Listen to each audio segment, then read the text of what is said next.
Oh, cutting? You need help with that? You're on the right place, my friend. I'm cutting all the time. It's so easy. I'm cutting all day long, my friend. All day. I'm cutting cake, pizza, I can cut sandwiches. Sometimes it even happens to cut my finger without wanting it. So yeah, I'm a pro.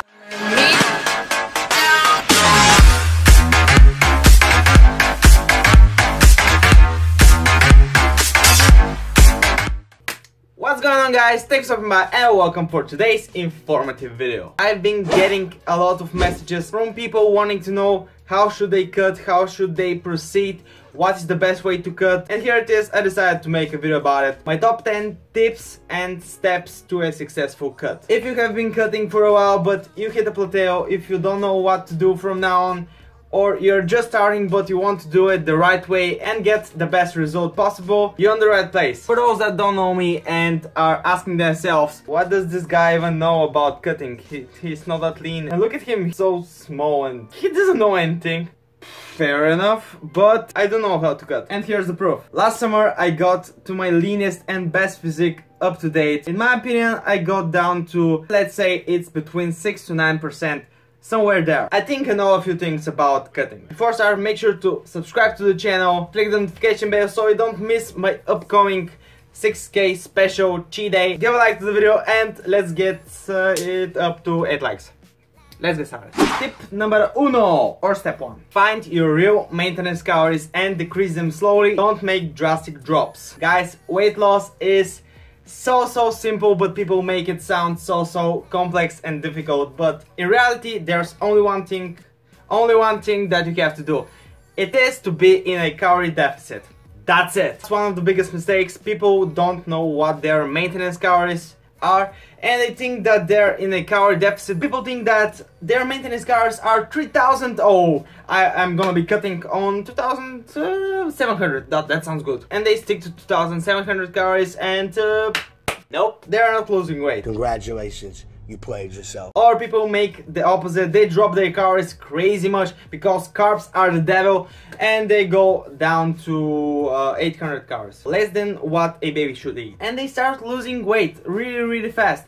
But at one point the body starts adjusting to the calories, and what now? Yeah, you can't drop the calories anymore, and you probably lost a lot of muscle mass. Here's what you have to do. Go to Google and write BMR calculator. This is the basal metabolic rate calculator, or basically what your body needs to just to exist. Like if you stood in the chair all day long, you didn't eat, you were just breathing, and just for the body to functionate, that's what you need. Then usually the calculators have the option for calculating your total daily energy expenditure, or TDEE. With this, guys, you're gonna determine what your maintenance calories are, but they're not accurate, or at least not 100%. So what you're gonna do is, after you get your maintenance calories, or the ones that the calculator tells you, you're gonna stick to them for 2 to 3 weeks. Each morning you're gonna take morning weigh-ins, and you're gonna write that number every single day till the end of the week, and you're gonna do that for 3 weeks. At the end of each week, you're gonna make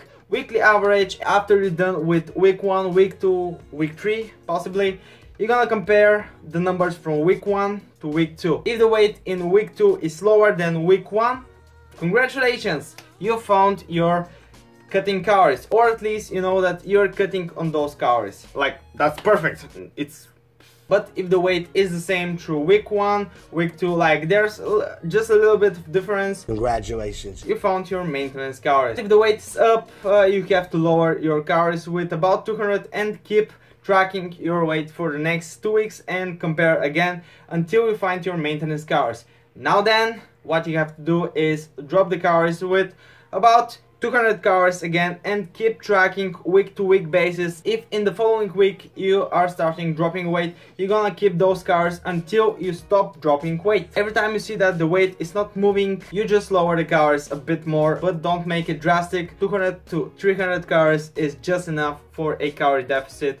Do it slow. If you do it fast, you're gonna hit a plateau, and you're gonna drop your calories way too fast, and you're gonna get to the point where you basically don't have any room to drop them anymore. Find your cutting calories and take it Number 2, have a high protein diet. Protein is maybe the most important macronutrient when we are cutting, because protein is really satiating. It's gonna make you feel full, it will help you recover faster, it will save the muscle, and there's another benefit. Between 25 to 30% thermic effect of food is for protein, which means that basically 25 to 30% of the calories you consume from protein will be burned just for digestion. And with this, you're creating basically a bigger calorie deficit. So when cutting, I recommend to up your protein to 2 to 2.5 grams of protein per kilogram. And the rest of the calories you're gonna distribute between carbs and fat. Keep carbs as high as possible and fats just enough. That's what I do, that's what I recommend. Number 3,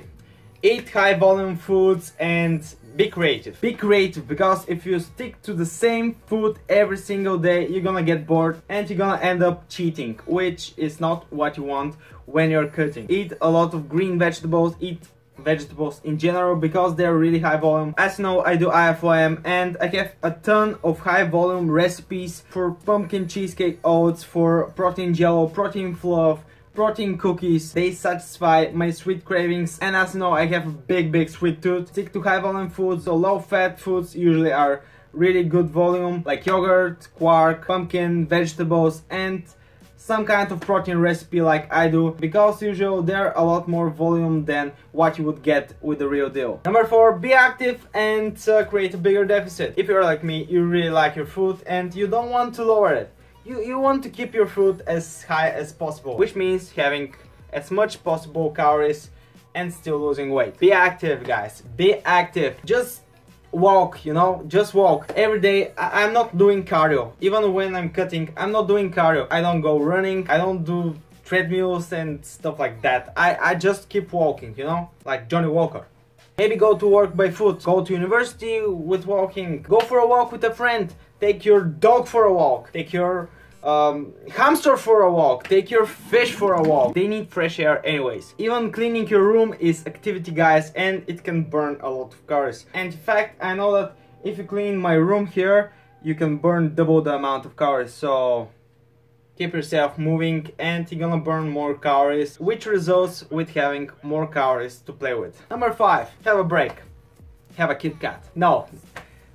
Yes, but no. What I mean with that is maybe have a cheat meal, maybe have a refeed. When you get to the low body fat percentage, guys, you start feeling depleted, you start feeling bad at the gym. Like mid-workout, you feel like you're dying. That's a good symptom that you need a refeed. So what I recommend is when you go to a really low body fat percentage, especially if it's under 10%, make every week a refeed. If you're between 10 to 13%, you still feel good, but every second week, if you want to, you could make a little refeed or a little cheat meal. For the refeed, what I like to do is lower the fat as much as possible, lower the protein with about 40 grams. You don't need more than 140-150 grams on a refeed day, and up your calories to your maintenance. So 140-150 grams of protein, under 30 grams of fat, and the rest for carbs, Cookie Crisp or Fruit Loops. And for the cheat meal, if you can go without a Kit Kat, if you can go without Milka, Cadbury or ice cream or pizza, try to stick just to protein through the day. Maybe have some vegetables or just a little bit of carbs before your workout, and save your calories for a cheat meal. Even if you go over your calories, just the following days, like 3 days, lower your calories with 200 or 300 depending on how much you ate. Number 6, lift heavy and try to maintain strength. When you lose weight, you're gonna lose muscle mass. There's no way around it. So you're gonna have to push yourself extra hard at the gym and try to maintain or even increase your strength. Combined with a high protein diet, you're gonna retain most of the muscle mass you have. Lift as heavy as possible and you're gonna save your muscle. Don't go to 20 sets of biceps curls, biceps extensions. Do compound moves, squats, deadlift, bench press. Go as heavy as possible. Number 7, track everything. So maybe you're sticking to your diet, you're eating in a calorie deficit, like the meals you're eating, you know the calories of them, but you're adding just a little bit of mayonnaise and red dressing and some ketchup, a little bit of Nesquik to your milk because it's delicious. But that's just a drink. That's just condiments. It can't have that. It can't have that many calories, right? Condiments add a lot of calories to your meals, and they can definitely ruin your diet and make cutting even harder. So track everything you're eating. If it goes in your mouth, you track it. Number 8. Keep yourself busy, guys. Just do what's your hobby. Just do what you like. Do some kind of work. If you're a student, go study. What are you doing while you're watching this video? Go study because finals are coming. I should do that. Do some kind of sport, but distract yourself. Because if you keep thinking about food, of course you're gonna eat. Especially if you stay at home and you don't know what to do. What do? When we are bored, we eat.